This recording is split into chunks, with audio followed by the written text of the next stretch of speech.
Hi guys, I'm Max Weinbach with XDA TV, and today I'm going to be doing a camera review on the 64 megapixel Vivo Nex 3 5G. Let's get started!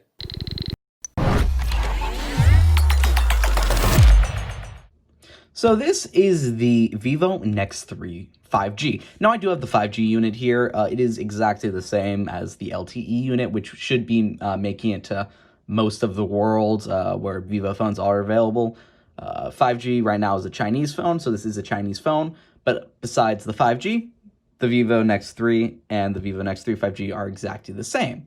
One of those exact same features is the 64 megapixel camera, because this is a 64 megapixel phone.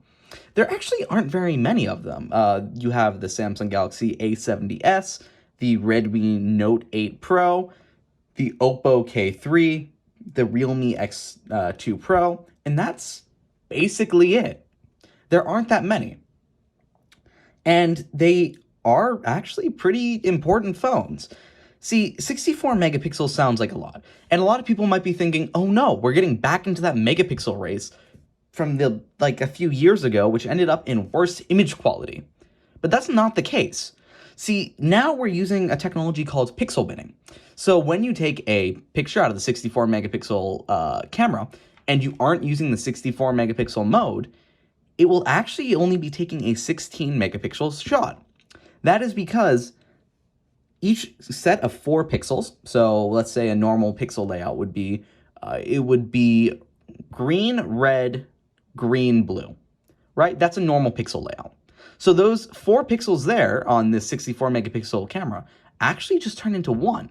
So even though you have those 4 pixels, it's actually just 1 pixel. So every set of 4 pixels on that 64 megapixel camera ends up becoming 1. So that goes from a 64 megapixel shot to a 16 megapixel shot. And the reason they do that is because you can get more light data and more color information out of that pixel binned pixel than you could out of a small 64 megapixel single pixel there.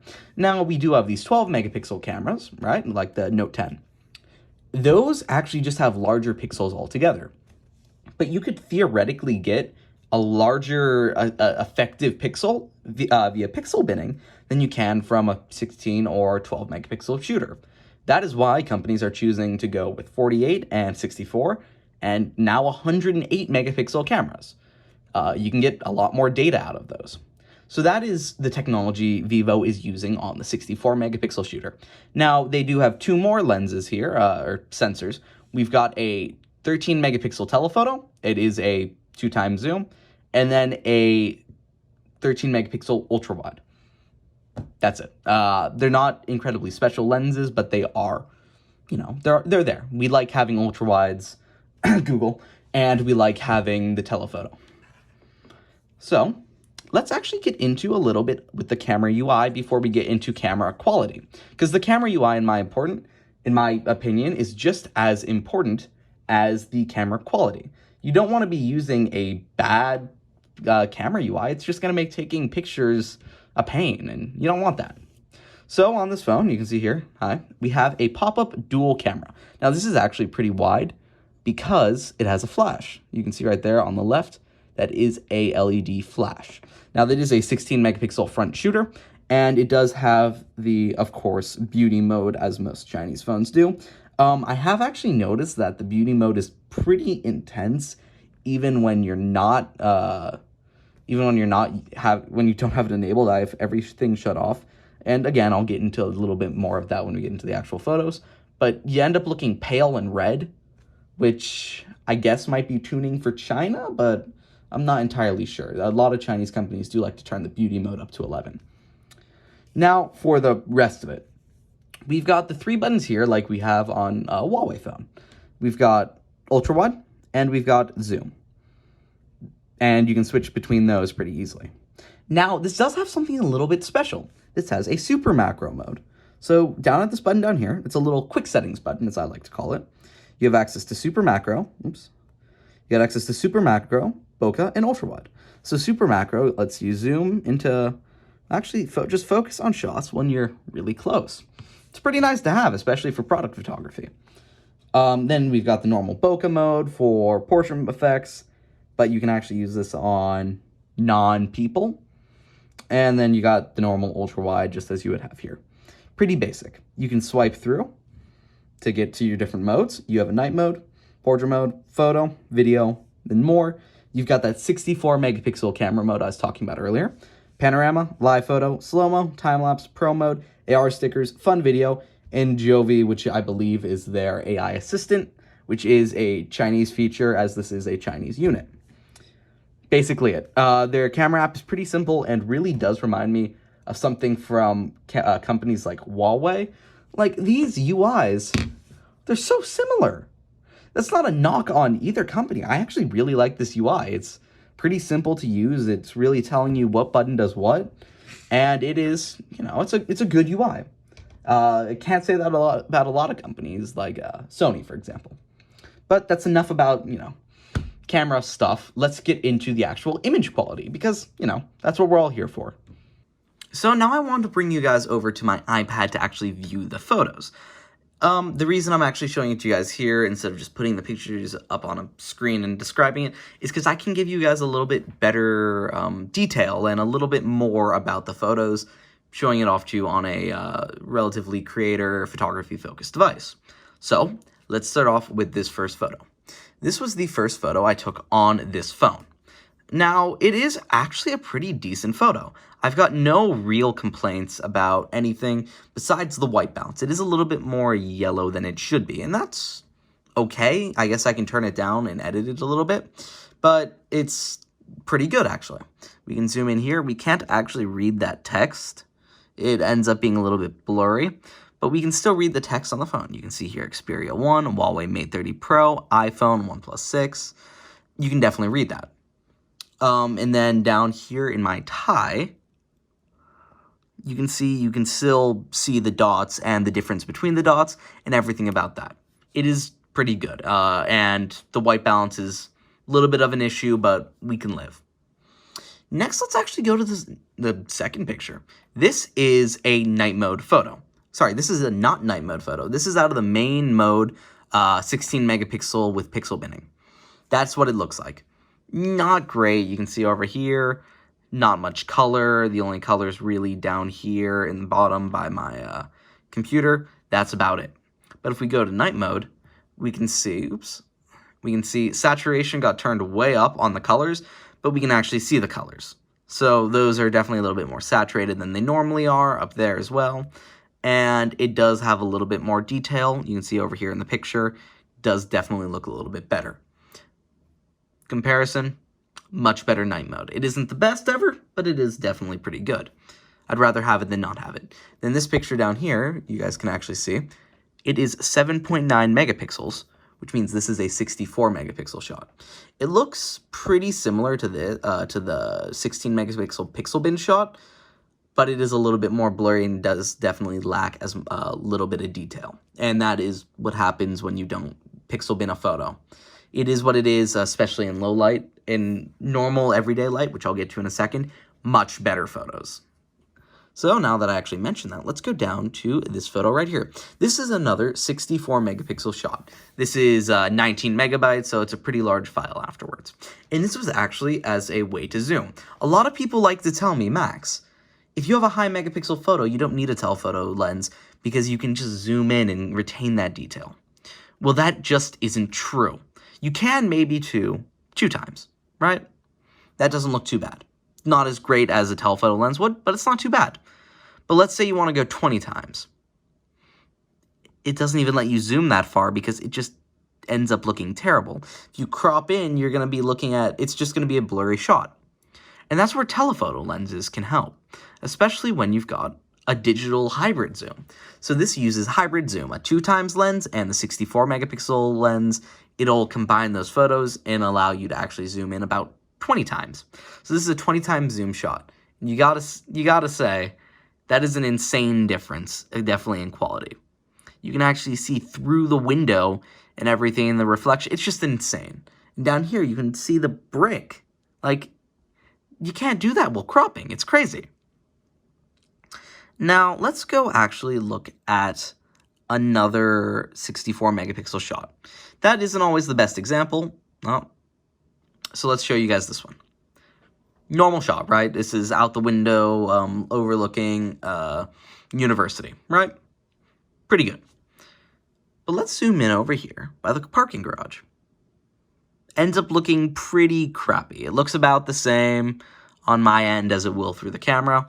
It's not great, right? Even for 64 megapixels. But if we go over to the zoom lens, you can actually see the detail in the car. It's like, this looks much better. And that just isn't something you can get.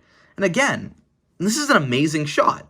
I have no problems with this actual shot. Vivo does an amazing job out of 64 megapixels and 16 megapixels. It is a great camera. But zooming is just insane. Being able to just crop in, not really possible. Zooming, crazy good. Now, it does have a little bit of a white balance issue, which is definitely apparent here. That floor is normally white. My hand isn't red, right? That's not normal. Let's go yellow here. That is not normal. That is not normal. That is a normal color, believe it or not. It is actually white. That's just how it is. And they can definitely fix it up in software, and I hope they do. Now we can go here, another night mode picture. I had this phone on a tripod, and I wanted to just take a picture out, see how it would look. Now, it looks fine, actually. If you shrink it down, it looks fine. But when you start looking down here, it looks very splotchy. It's not good.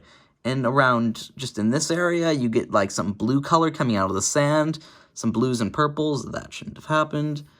And it's not, you know, the most appealing picture when you zoom in, but shrink it down, looks fine. And that's what it is. This was actually of the sky. It has the same blue issues. It's not great in ultra low light like a lot of other phones are. Just a couple selfies as well. You can see here it has a very, I guess, cinematic look to it.